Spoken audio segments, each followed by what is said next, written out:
Palace guard have chained the residence of Olori Naomi, while Nollywood actor blasts Olori Naomi. My people oh, make una sit down, eat popcorn, make una chill down, make I gist una wetin dey. Wetin make Olori Naomi leave marriage na because of im mama and im siblings.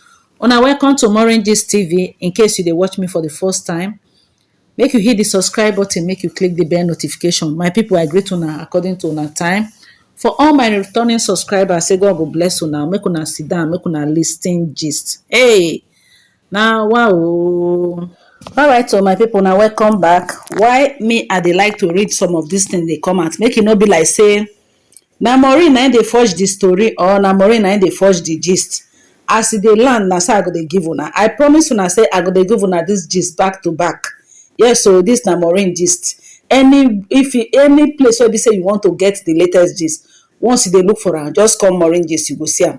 Alright, so my people, make I read this thing before I go torchlight this whole matter.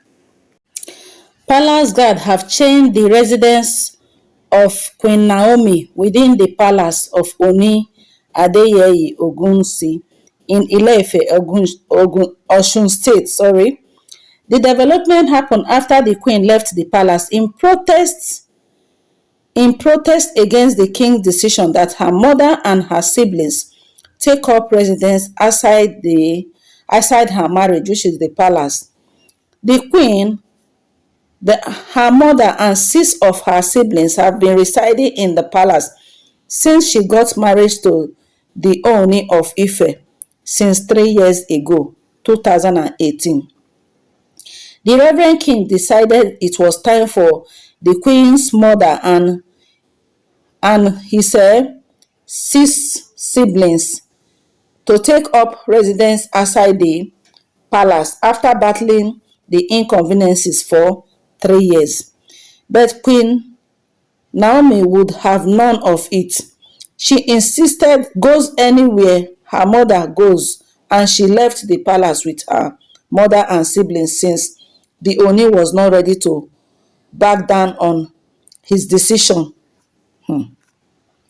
Emerging detail have it that after waiting for a few days whether the queen would have a rethink and return to save her marriage, and she did not, Ife elders order palace guard to chain her residence. Information at hand revealed that before she left the palace, the Ife elders, leaders running the affair of the kingdom with the Ooni, met with Queen Naomi on the implication of abandoning her marriage and duties and directly going against the wish of her husband by leaving her matrimonial home along with her mother and siblings. But she stood firm by her decision. The elders met with the queen about three times, but she insists if her mother does not stay with her, she would leave, and she did 3 weeks ago, along with her 6 siblings who were also resident at the palace, courtesy of her status. Now, wow. The implication of chaining residence is that she's gone for good. That is the interpretation according to custom and tradition. Added information has it that the queen announced the end of her 3-year-old marriage to the Ooni days after palace guard chained her residence. With the chain put on her residence, it was clear it would take something extraordinary to return her to the palace, and she opted to own the narrative before speculation and. Alright, so my people, before I go even bring the matter wey be say the Nollywood actor take blast Olori Naomi, let me first of all torchlight this matter wey be say they say the thing wey be say dey cause quarrel between Olori Naomi and the king be say im mama and im 6 siblings dem dey the palace, dem dey live for the palace. say their prognosing and their interference don too much for the palace.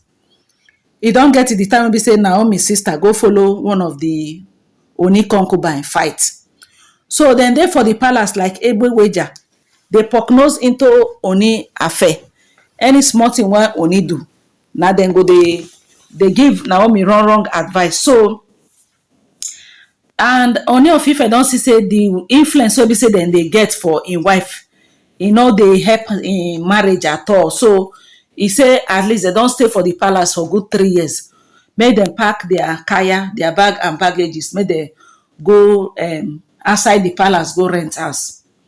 Now Naomi say no way, say anywhere mama dey go na im go go. E say e no go fit leave im mama, anywhere mama dey go na im dey go. Say so im go follow im mama. So say na since 3 weeks ago na im Olori Naomi left the palace. Say 3 good times na im elders they don sit down judge this matter with Olori Naomi. Olori Naomi say no way. Say im mama must stay the palace, im siblings dem go dey the palace. Say house dey. Say why im siblings dem go outside the palace when there is house in the palace. So my question wey be say I want to ask now be say, this Olori Naomi, im mama no get husband. If e be say im papa no dey alive again, the man don die. So I want to ask whether na only Naomi na be the pikin when e be say born, because I know say Naomi get one pikin, one niece, one small girl wey dem dey call im niece. Definitely na im sister pikin, and im sister dey for marriage. Why Olori Naomi mama no pack go that one house go follow stay, or why im siblings dem no pack their load go that one house go follow stay? Is it because of say na Ooni of Ife and na palace, and the palace house is full there, na dem kukuma pack their load, dem no respect themselves, go dey stay for palace? And apart from that, I think Naomi say im be woman of God, and im know wetin Bible talk about marriage. Say therefore a man will leave his mother and his father and will cleave unto his wife, and he and the wife will become one.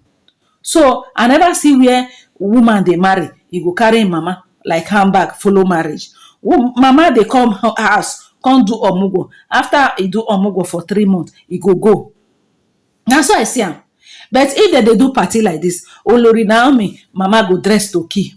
My people, I go read most of the comments of wetin people dey comment for this whole matter when e be say just dey come out now. So why Olori Naomi go decide say instead of im go stick to her marriage, why be say e go stay na im mama na im go stick to? Me, my own be say something is fishing. There's something they know they tell us. Now there's another gist wey be say it surface online, which I never confirm, and I don't want to bring that matter. Be say they say the Ooni go impregnate one of Olori Naomi's sister. Now that one na cause the reason why be say Olori Naomi left the palace. Say na that im sister when he go give belle. Now it's okay if na the sister na give belle true. Wetin im sister dem dey do for palace for 3 good years when be say Olori Naomi marry the Ooni. No be see finish be that one. That means they go don really shock the Ooni of Ife with so much wahala, so much trouble. If Ooni of Ife carry woman, they go prognose. They will go tell Naomi say your husband don carry another one. So all those things go dey make the king go just dey very very uncomfortable with them. Now make am say the thing don reach am for neck, make dem go rent house for outside palace, make dem leave here and im wife alone. Now Naomi say no way, na go in there. So from this whole thing, a lot of people now don dey say that means this queen wey be say im say im dey marry the king. Now one thing na dey target, they just dey target say once they establish the root, that is the bond, which is that pikin. Now because now wey be say they don decide to, all of them decide to leave the palace, now be say they don achieve wetin they want. Olori Naomi don achieve wetin im want, because one, e don born for the man, and as e dey live so child welfare, the king go dey drop every month. They say so. But e get the way the thing go be now. The king, if no be say the king go want to leave im son make e dey with im mama, if na some kind king, they go want to collect the pikin back from the woman. So but I feel say the pikin still small, so that one not be the issue now. So people now they say, if una look this Olori Naomi family, the mama, the siblings, they don already achieve wetin dem want. They don already make am. As far as say Olori Naomi na im don born for the king, na im don born boy. As dem dey go, dem no go empty handed. Even the Naomi sef, e no go empty handed. E don get wetin e want. Dat pikin wey be say e don born for the king, na im born the heir. So dat thing don bond here the king forever, and the king go dey give am money for the pikin. Dey see am so. So that is why she gather mind dey go. So according to the tradition now, dem don change the house of the place where be say Olori Naomi dey stay. Dat change wey dem change dat place be say she's not coming back. Anything wey go make her come back na e go take extraordinary thing wey be say e go make am come back. So the marriage don end, e don end. That is why Naomi get the mind come social media come announce and say marriage don kaput. So una dey see am so. So if una look this whole thing finish very well, una go see say according to this Nollywood actor, I want to read wetin im talk before I go touchlight that aspect. Nollywood actor Uba Michael, popularly known as Ogbolo, has taken to social media to tackle Queen Naomi over her crashed marriage with the Ooni of Ife, Oba Enita Ogunsi. The mother of one said she would no longer be referred to as wife of Ooni of Ife as Queen of Ile-Ife, but as Queen of the people and mother of her son. In a post shared on the Instagram, Ogbolo, that is the Nollywood actor, warned people to be careful about what they say when caught up in high spirit. According to the actor, when people say their marriage was ordained by God, but divorced their spouse thereafter, such word paints God as liar. He wrote, "Be careful the things you say when in high spirit. Those words may come back to haunt you. Which one is, my marriage was ordained by God? The next thing, you divorce later. Did God change his mind, or from the start, you simply use God's name to make it look good?" Now, wetin this actor, they try to, they talk like that. So a lot of people come, they say, please don't blame her for saying her marriage to the king was ordained. Then to her, it was because she wasn't expecting to be chosen. Since it was written, she claimed it was ordained, and so, and why there it's only who I beg the this thing too long. So now according to wetin this actor they try to talk, say Olori Naomi no hear from God, say na out of lustful desire, say because the way they talk and say the God ordained her marriage, now if they come out they come divorce, that means e don't make God come make like say God dey lie. So somebody say you are right. Oh, I no go school, thank God for the correction, sir. She was not led by God, but by urge for power and money. Ooni is a deity. She is a prophetess. What was on her mind to make Ooni drop tradition? God cannot lie. Now wetin somebody talk. Alright, so this na the Nollywood actor when he say don come tackle and say all those things when he do, when he say in marriage is ordained by God. Say God no any ordain the marriage. Say now she do all those things out of the desire, the lustful desire. Say so a lot of people come they talk say, and she know say she be prophetess. How can person wey be say be prophetess go marry deity? You no know say Ooni of Ife na deity, na him represent all those shrine, all those Ile-Ife deity, Ogun, Shango, different thing. He no know. Say so na out of the lust of the flesh, the things of material things, na make am go marry the Ooni of Ife. Now the thing don hook am, now he take off say in hear from God. Alright, my people. So I go read the comments concerning the one where be say people talk about this one when he be say im mama must to stay for the palace. I never see where person dey go marry, e go carry im mama follow body like handbag, carry im siblings follow body like handbag. I never see that type before. So if actually na dis thing na im be the thing when e cause quarrel, my people, make una leave una comment for comment section. Una blame the Ooni of Ife for telling the siblings make dem go. If Mama Naomi no get husband, e want to tell me say, okay, now maybe from wetin I dey see, e be like say Mama Naomi, maybe Naomi father don die, they no get papa again. Because if to say this woman get husband, you know, if he tell me say since 3 years ago, he go leave his husband come sit down for palace. So a lot of comments where people they comment say the Naomi mama they hide the Kabiyesi. Say because if you know they hide the Kabiyesi, wetin go make her come sit down for palace.